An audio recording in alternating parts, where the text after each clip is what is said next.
आज एक बार पुनः हम पहुंचे हैं दिल्ली का दिल कनॉट प्लेस। और आज का मुख्य जो आयोजन है, जैसा कि आप बोर्ड पर देख पा रहे हैं, welfare association of LIC SC/ST Buddhist employees officers जो रजिस्टर्ड हमारी संस्था है, महासंघ है, उसके राष्ट्रीय प्रधान महासचिव माननीय KP चौधरी जी का आज जन्मदिवस है। उसी को सेलिब्रेट करने के लिए आज LIC की तरफ से एक कार्यक्रम रखा गया है। और आप देख रहे हैं कितनी सुंदर गुब्बारे की जो डेकोरेशन वो की गई है। भारतीय जीवन बीमा निगम अनुसूचित जाति जनजाति बुद्धिस्ट कर्मचारी एवं अधिकारी कल्याण संघ का ये केंद्रीय कार्यालय है। आप देख रहे हैं भारतीय जीवन बीमा निगम की ये बिल्डिंग है।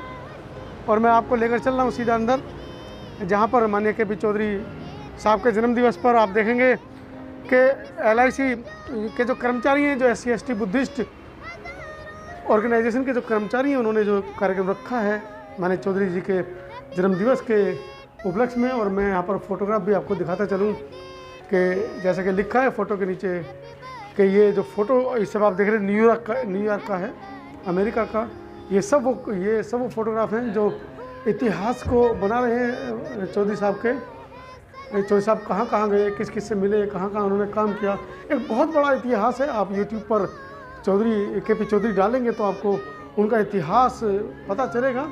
भारतीय जीवन बीमा निगम का जो ये ऑफिस हम पहुँच चुके हैं। आइए सीधा चलते हैं अंदर और देखते हैं। आज अपने राष्ट्रीय प्रधान महासचिव के जन्मदिवस के उपलक्ष्य में आप देख रहे हैं कि कितना सुंदर ऑफिस को सजाया गया है। LIC की जो SC/ST बुद्धिस्ट जो कर्मचारी का जो संगठन है, और साथ के साथ KP चौधरी साहब, जैसा कि मैं बताता चलूँ आपको कि ऑल इंडिया SC/ST जो वेलफेयर एसोसिएशन हैं, जो महासंघ है, उसके भी राष्ट्रीय प्रधान महासचिव हैं। आप देख रहे हैं कि पूरे ऑफिस को आज दुल्हन की तरह सजाया गया है। आइए चलते सीधा चौधरी साहब की तरफ और बात करेंगे। आप देख रहे हैं कि पूरे LIC के जो मुझे लगता है तमाम संगठन के लोग यहाँ पर पहुँच चुके हैं चौधरी साहब के बर्थडे को सेलिब्रेट करने के लिए। अभी लोगों से भी बात करेंगे, उससे पहले सीधा चौधरी साहब की तरफ चलते हैं और उनसे बात करेंगे क्या वो संदेश अपने जन्मदिवस पर आज SC/ST बुद्धिस्ट कर्मचारियों को देना चाह रहे हैं।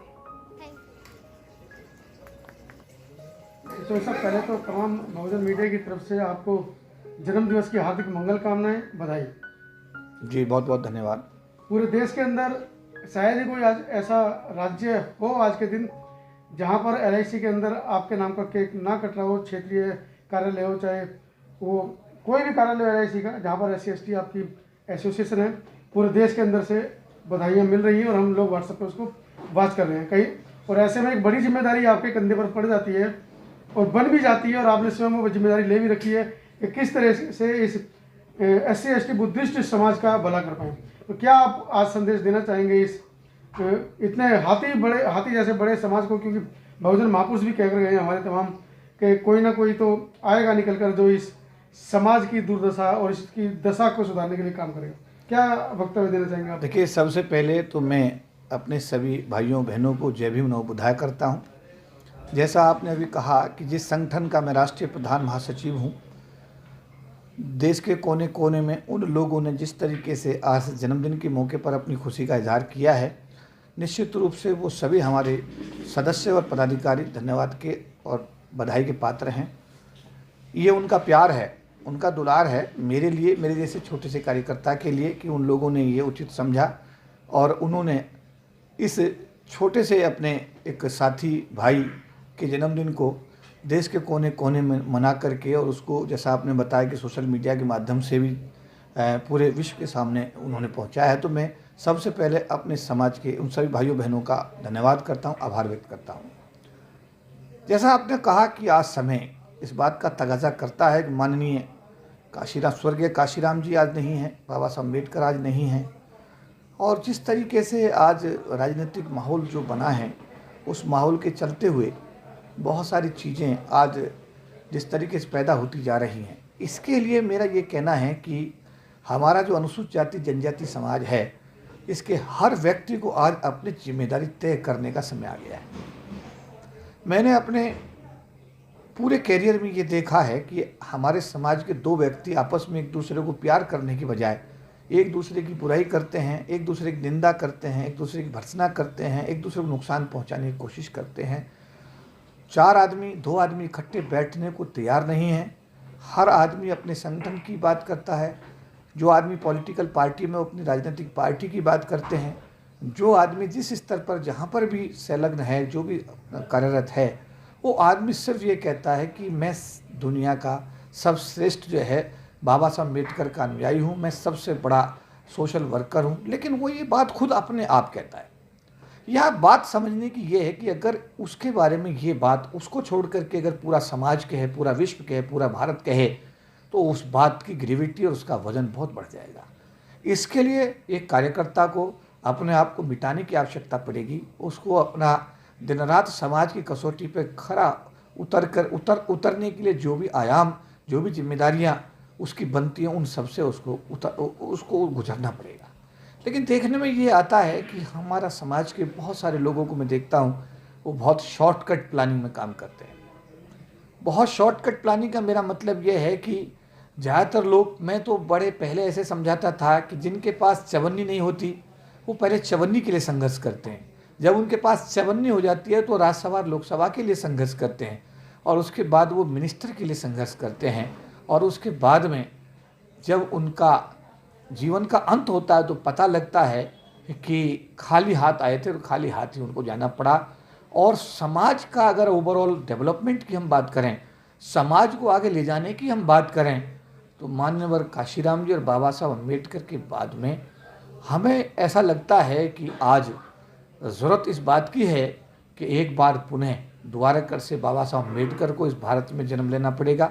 एक बार पुनः मान्यवर काशीराम जी को दोबारा कर से आना पड़ेगा। कारण ये है कि जिस तरीके की स्थिति में आज हमारा समाज, मैं बताना चाहता हूँ, मैं मेरे वक्तव्य को एक सामाजिक दायरे के रूप में अगर देखा जाएगा तो इसमें किसी को तकलीफ और परेशानी नहीं होगी।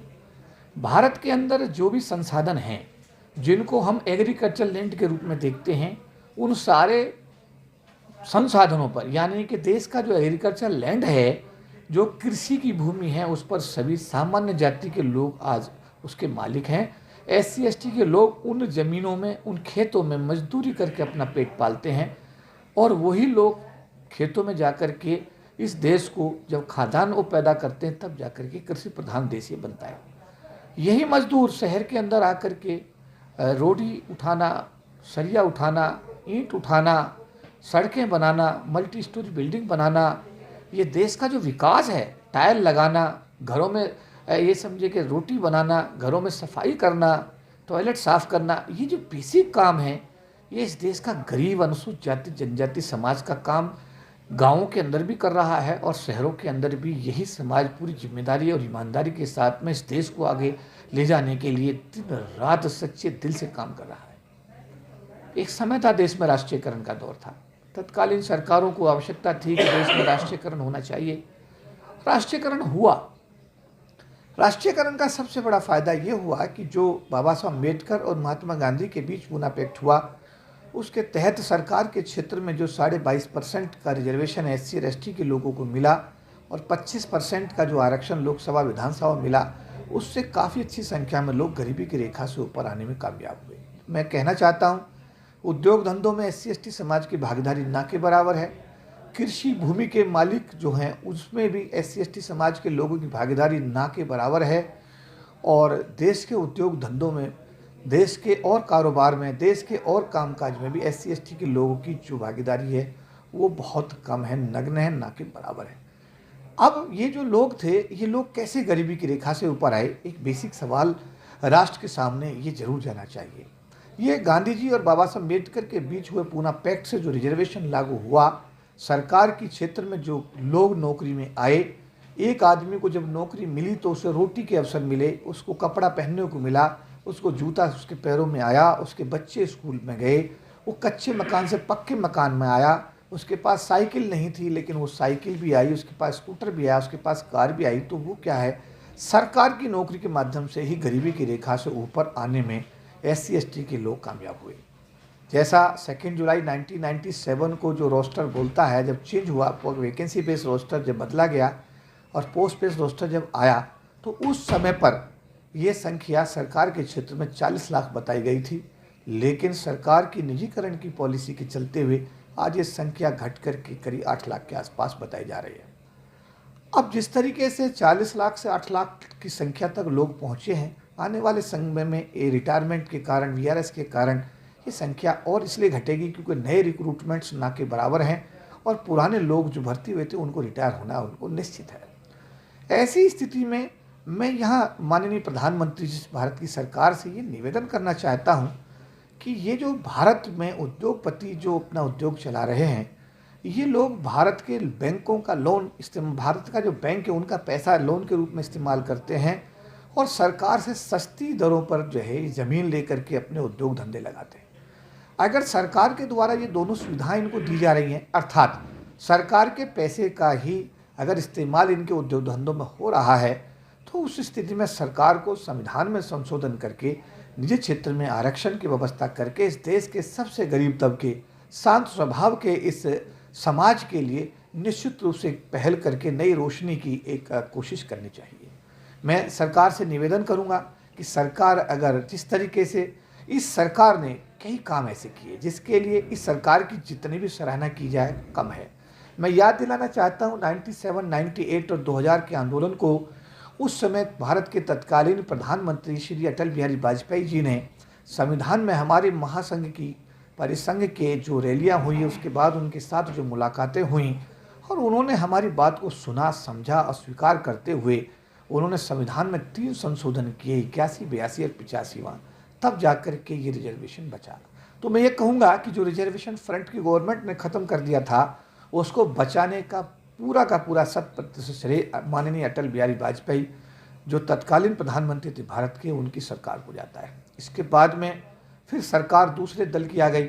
10 साल के आसपास उनको मौका मिला काम करने का, बीच में और लोगों को भी काम करने का मौका मिला और इस बीच में फिर जब द्वारकर से ये वर्तमान सरकार जब इन्फोर्स हुई, पावर में आई, तो इन्होंने 2015 में सबसे पहले SC/ST एट्रोसिटी एक्ट को मजबूत करने के लिए संविधान में संशोधन किया। इस संशोधन के लिए हम सरकार का आभार और धन्यवाद व्यक्त करेंगे। इसके बाद में जब सुप्रीम कोर्ट ने SC/ST एट्रोसिटी एक्ट को डाइल्यूट किया, 2 अप्रैल का आंदोलन पूरे देश में भारत बंद के रूप में हुआ, सब डायलॉग्स उसमें हुए, डिस्कशंस हुए और सभी 7 अगस्त 2018 को तत्कालीन जो हमारे महासचिव थे भारतीय जनता पार्टी के महासचिव संगठन थे रामलाल जी, उनकी अध्यक्षता में माननीय अर्जुना मेघवाल जी के निवास पर बैठक हुई। उस समय बड़ी लंबी चर्चाएं हुई और उसमें ये हुआ कि SC/ST एट्रोसिटी एक्ट को जिसको सुप्रीम कोर्ट ने ख़त्म कर दिया है उसको प्रभावी करने के लिए संविधान में संशोधन किया जाएगा। सरकार ने अपना वायदा पूरा किया और संविधान में संशोधन करके SC/ST एट्रोसिटी एक्ट को द्वारकर से इन्फोर्स किया। हम पूरे समाज की तरफ से सरकार का इसके लिए भी आभार और धन्यवाद व्यक्त करते हैं।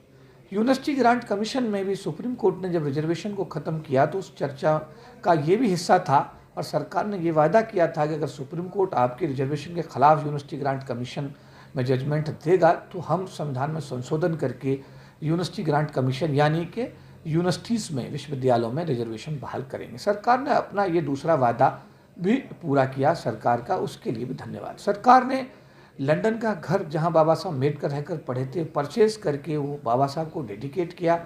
सरकार का इस महान कार्य के लिए धन्यवाद। सरकार ने 600 करोड़ रुपए में इंदू मिल बम्बई की ज़मीन महाराष्ट्र में खरीद करके वहाँ बाबा साहब अम्बेडकर का राष्ट्रीय स्मारक वो बना रहे हैं, उसके लिए सरकार का कोटि कोटि धन्यवाद। सरकार ने 200 करोड़ की लागत से 15 जनपद पर डॉक्टर अम्बेडकर इंटरनेशनल सेंटर बना करके बाबा साहब को डेडिकेट किया, सरकार का धन्यवाद। दीक्षा भूमि नागपुर के लिए रेनोवेशन के लिए 10 करोड़ रुपए भेजे गए, उसके लिए भी सरकार का धन्यवाद। लेकिन साथ साथ सरकार से हमारा ये कहना है कि आपने ये सभी कार्य किए हैं, आपने SC/ST एट्रोसिटी एक्ट को भी इन्फोर्स किया है, आपने ये सारी चीज़ जो मैंने गिनाई सब आपने की हैं, आपका इन सब कार्यों के लिए बहुत बहुत धन्यवाद। 2 बिंदु महत्वपूर्ण हैं। एक तो ये है कि जो रोजी रोटी के अवसर SC/ST समाज को सरकार की नौकरी में आने से मिले थे वो प्राय खत्म होते जा रहे हैं। इस पर सरकार को पहल करते हुए निजी क्षेत्र में आरक्षण की व्यवस्था की पहल करनी चाहिए और सरकारी क्षेत्र का निजीकरण बंद करना चाहिए। एक आए दिन जो SC/ST समाज के साथ में जो जिस तरह का माहौल एक बन रहा है और जिस तरीके से ज्यादतियाँ हो रही हैं और उससे लोगों का जो मनोबल बढ़ रहा है और SC/ST समाज के मन में एक पीड़ा और परेशानी बढ़ती जा रही है।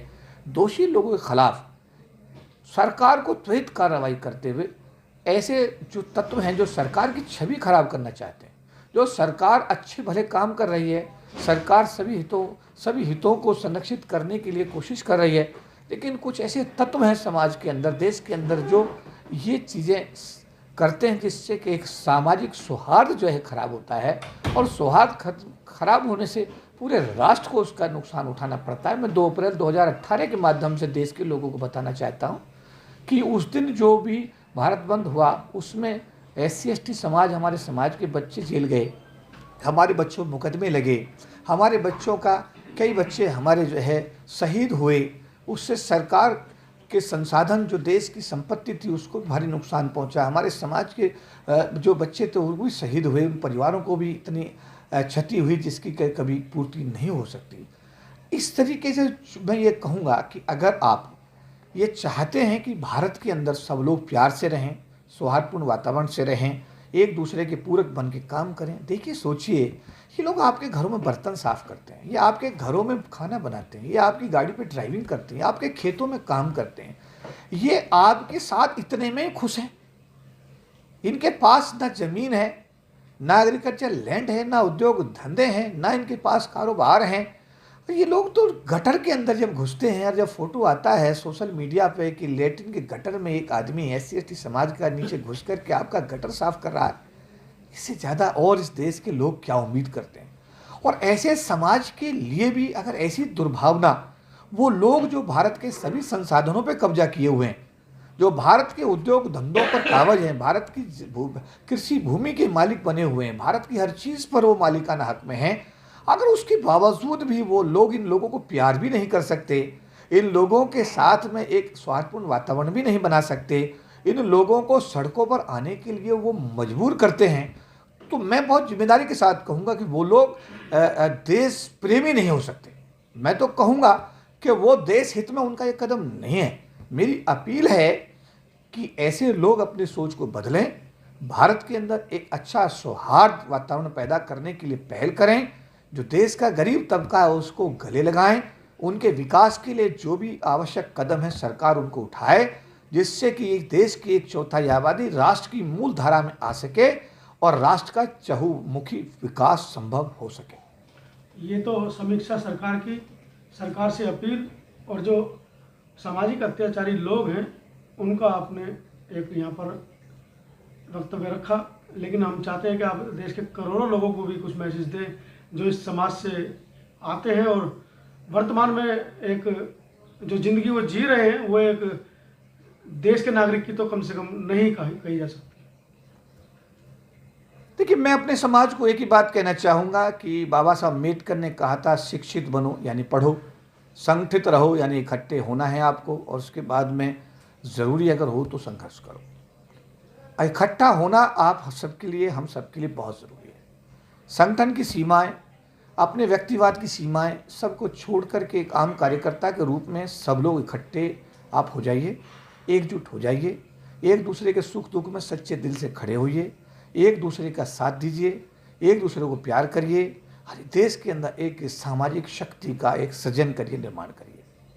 जिस दिन आप सब लोग यानी हम सब लोग, हमारा समाज इकट्ठा होगा, निश्चित रूप से वो दिन हमारे समाज के लिए एक बड़ा सवेरा होगा। मैं फिर कहना चाहता हूँ, प्यार करो, एक दूसरे के साथ दो, एक दूसरे के सुख दुख में खड़े हो, एक दूसरे की मदद करो, एक दूसरे की बुराई बंद कर दो, एक दूसरे की टांग खिंचाई बंद कर दो, अपने आप को सर्वश्रेष्ठ सिद्ध होने का दावा बिल्कुल छोड़ दो। एक आम कार्यकर्ता बन करके, बाबा साहब मिशन का एक सिपाही बन करके सब लोग जिस दिन एकजुट हो जाएंगे, उस दिन हमारे समाज का निश्चित रूप से एक नया सवेरा होगा। समाज का हर व्यक्ति सुरक्षित होगा, समाज के हर व्यक्ति का सम्मान सुरक्षित होगा, बहु बेटियों की इज्जत सुरक्षित होगी, कोई बेटी के साथ बलात्कार नहीं होगा, आपके साथ कोई अत्याचार करने की हिमाकत नहीं कर सकेगा। इसीलिए बाबा साहब को पढ़ो, बाबा साहब को पढ़ो, बाबा साहब को पढ़ो। अगर बाबा साहब को पढ़ करके अपने जीवन में उतारोगे तो उससे आप सबका, हम सबका, हमारे पूरे समाज का निश्चित रूप से भला होगा। बार बार दिन ये आए, बार बार दिल ये गाए, बार बार दिन ये आए, बार बार दिल ये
आप देख रहे हैं राष्ट्रीय प्रधान महासचिव माननीय के पी चौधरी साहब की केक सेरेमनी पूरे समाज के साथ में। मेरठ मंडल के सचिव आगे आ जाए जरा। वीपी सिंह जी से आग्रह करूंगा। मेरठ मंडल की टीम है।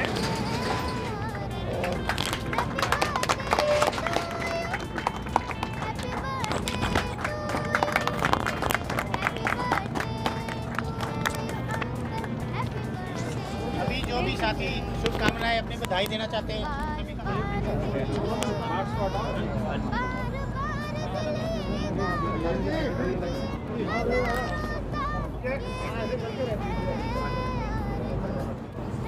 आगरा मंडल के हमारे सचिव सुनील जी बहुत जोरदार तालियां बजाते रहो। ये जलवल के साथ आइए।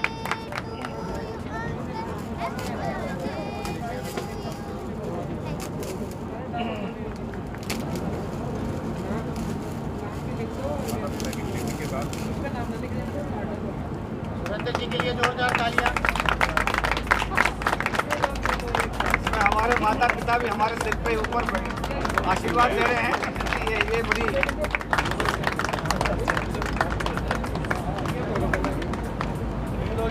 रोहतक मंडल की तरफ से जो है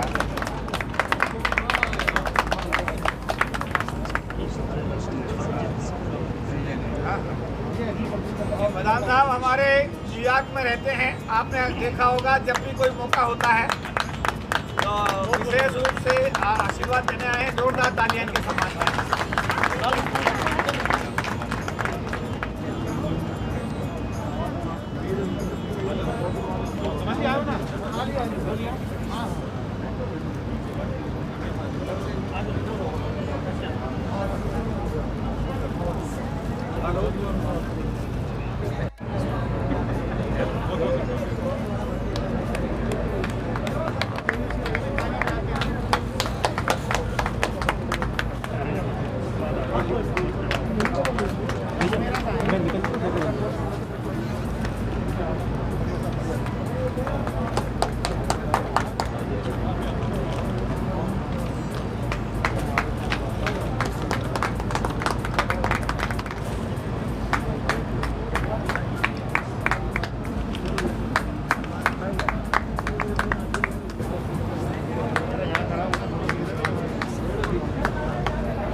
ताली बजाओ।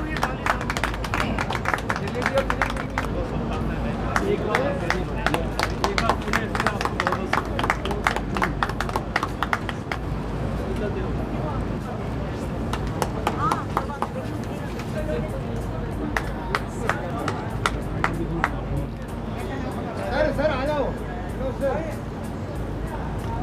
ठीक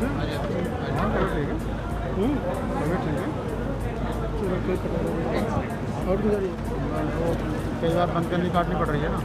लेंस साफ करवा के भाई मार के साफ कर लो। जानसू सामने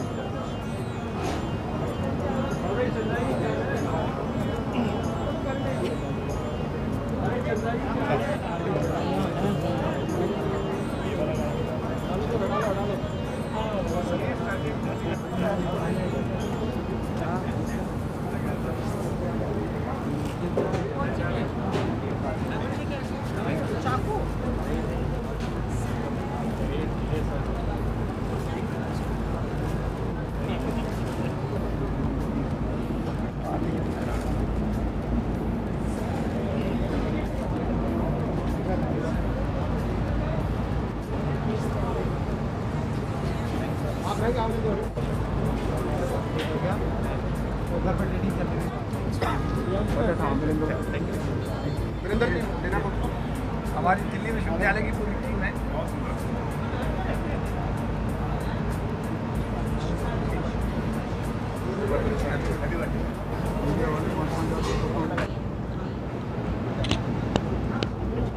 राहुल नागपाल जी सम्मानित होते हुए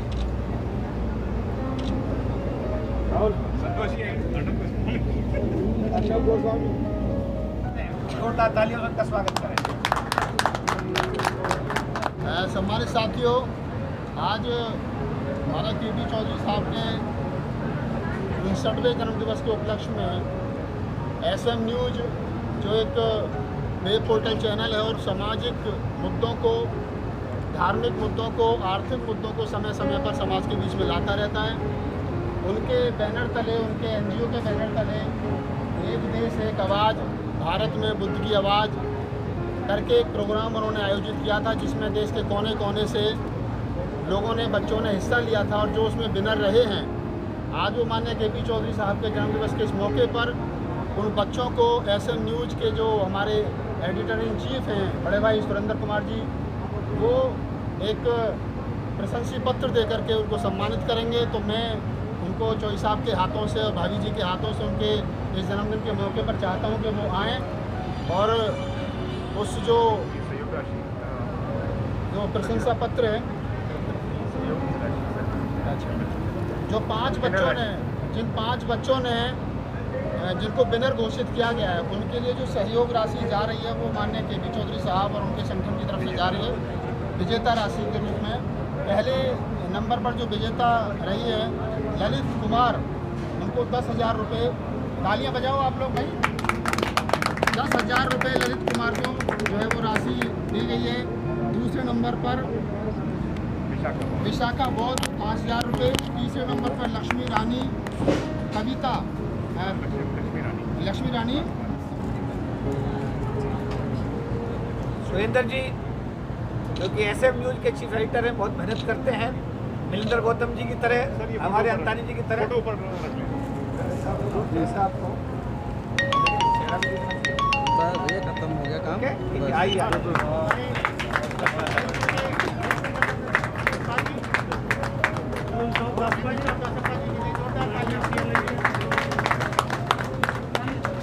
लगा दो इनके साथ।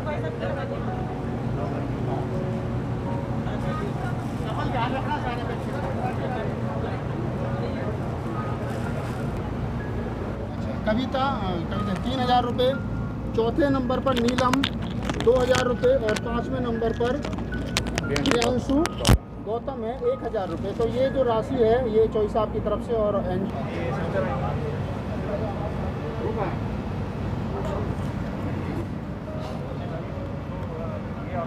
पीछे आओ, थोड़ा पीछे आओ, और पीछे पूरा ग्रुप में।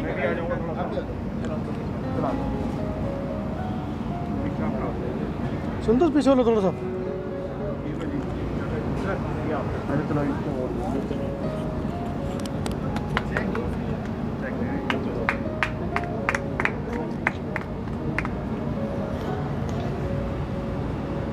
हमारे संगठन की हमेशा ये कोशिश रहती है कि जब भी कोई समाज की जिम्मेदारी मिलती है उसको पूरा करने की हर संभव कोशिश करते हैं।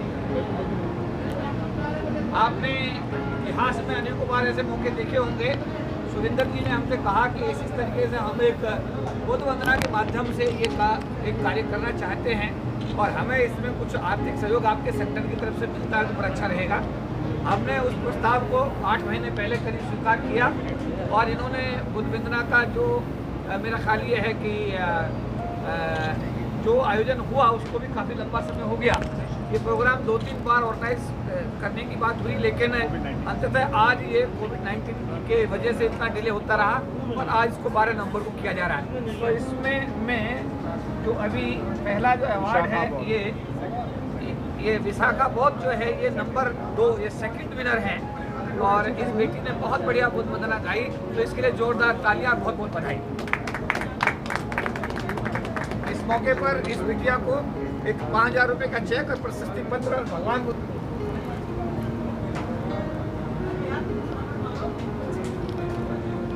संतोष पीछे आओ, कहाँ अंदर गुजरे आओ, पीछे आओ, काफ़ी जगह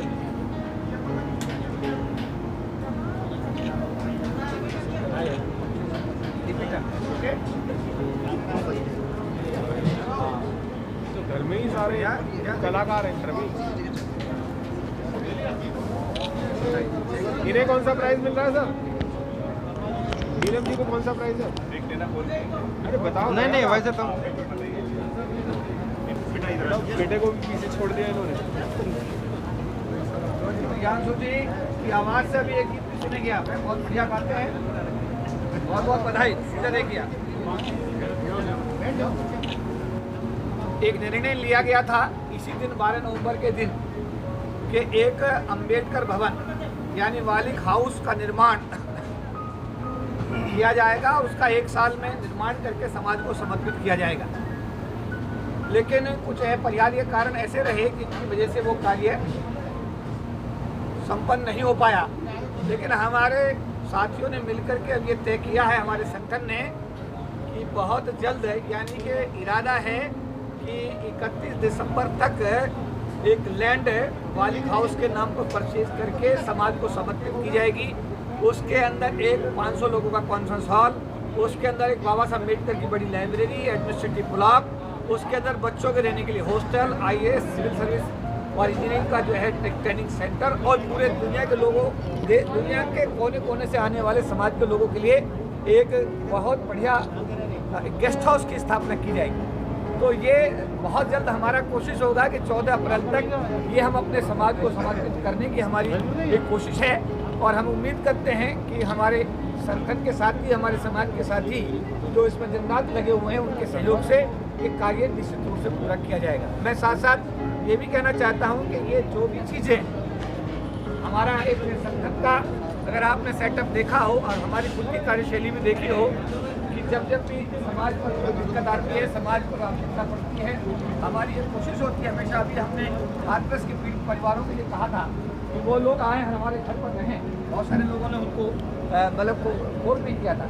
कहने का मतलब ये है कि समाज की हर समस्या में हमारा महासंघ और कल्याण संघ और हमारे समाज के जवान साथी 24 घंटे साथ हैं। और आप लोग आए, आपने प्यार दिया, दुलार दिया, और ये जो कुछ भी है सब समाज में बांटा जाएगा। मैं क्लियर करना चाहता हूँ। कोई कई बार क्या है कि कई लोग बोलते हैं जन्मदिन एक बहाना है। तो जन्मदिन बहाना नहीं, जन्मदिन तो एक मतलब यह है कि समाज को इकट्ठा करने की कोशिश है। समाज इकट्ठा हो, एकजुट हो के कुछ हम लोग मिलकर करें।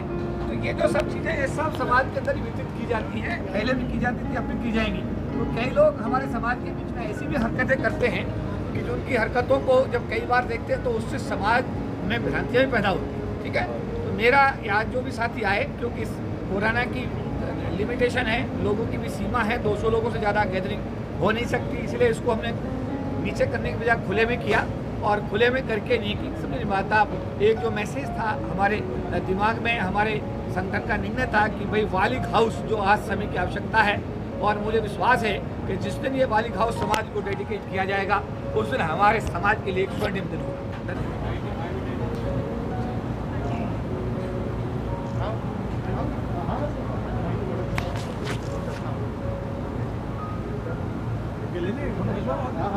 तो ये सब पूरे देश में शायद ही आज कोई ऐसा राज्य हो जहाँ पर आपका जन्मदिन कल्याण संघ के माध्यम से सेलिब्रेट ना किया जा रहा हो। क्या संदेश आप देना चाहेंगे? मैं एक छोटा सा कार्यकर्ता हूँ, मेरे लोग मुझे इतना प्यार करते हैं, मुझे उस पर बड़ा गर्व है कि मेरे लोग, मेरे साथी, मेरे भाई, मेरी बहन, मेरे समाज के लोग अगर देश के कोने कोने में मेरा जैसे छोटे से कार्यकर्ता का जन्मदिन मनाते हैं तो मैं उनका बहुत बहुत आभार, धन्यवाद भी व्यक्त करूंगा। और साथ साथ अपने समाज के लोगों से ये भी निवेदन करूंगा कि हम सब लोग आपस में मिलकर इसी तरह प्यार बांटें, एक दूसरे को दिल से सहयोग करें, एक दूसरे के सुख दुख में हम खड़े हों, और जितना भी हो सके एक दूसरे के साथ खड़े होकर के एक सशक्त समाज की स्थापना करें।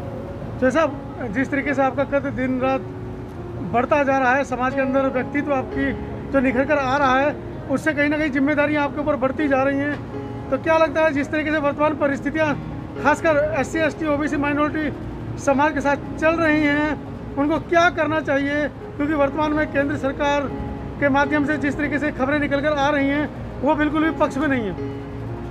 देखिए, मैं ये कहूँगा कि एक सशक्त समाज, एक सशक्त संगठन, एक सशक्त जो हम कहेंगे कि समाज की अगर हम जब तक एकजुटता, एकता, ताकत हमारी जब तक नहीं बढ़ेगी, जब तक हमारे बीच में जो भेद हैं, जब तक हमारे बीच में आपस में जो मन मुटाव हैं, जब तक हमारे बीच में हमारे संगठनों की दीवारें हैं, जब तक हमारे बीच में छोटे बड़े की खाई है, जब तक हमारे बीच में IAS में मिनिस्टर में MP में चपरासी, ये सारी समस्याएं हैं, इन सब से हमको उभरना पड़ेगा। और मैं आज ये कहूँगा कि हम मीना समाज को यहाँ कोट कर सकते हैं, जो हमारा शेड्यूल ट्राइब का समाज है, मीना समाज का आईएएस भी बराबर है और उनका चपरासी भी बराबर है। वो आपस में एक दूसरे को बहुत प्यार करते हैं, बहुत दुलार करते हैं, एक दूसरे के सुख दुख में काम आते हैं। और मैं कहूँगा कि मीना समाज को आदर्श मानते हुए पूरे देश के अनुसूचित जाति जनजाति समाज के लोग एक दूसरे के साथ आएँ, एक दूसरे को प्यार करें, एकजुट हों, एक साथ आएँ और एक सशक्त समाज की स्थापना करें। एक आखिरी सवाल चलते चलते, जैसा कि मीडिया रिपोर्ट से पता चल रहा है कि आपका रिटायरमेंट नज़दीक आता जा रहा है, रिटायरमेंट के बाद राजनीति ज्वाइन करेंगे? देखिए, दो चीज़ें अलग अलग हैं। जो अभी आपने कहा कि राजनीति ज्वाइन करेंगे या नहीं करेंगे, अभी क्योंकि अभी आपने खुद ही कहा कि अभी तो 1 साल का समय बाकी है और मेरे संगठन ने, मेरे भाइयों ने, देश के कोने कोने के कार्यकर्ताओं ने मेरे बारे में ये तय किया है कि मैं इस संगठन का आजीवन जो है सेवा करता रहूं। और अगर मुझे अपने संगठन में सेवा करने का मेरे समाज के लोग मौका देंगे तो मेरे लिए सबसे बड़े सौभाग्य की बात यही होगी। धन्यवाद सर। सब्सक्राइब करें आपके अपने चैनल समता आवाज़ टीवी को, बेल आइकन दबाना ना भूलें सबसे पहले हमारी वीडियो देखने के लिए।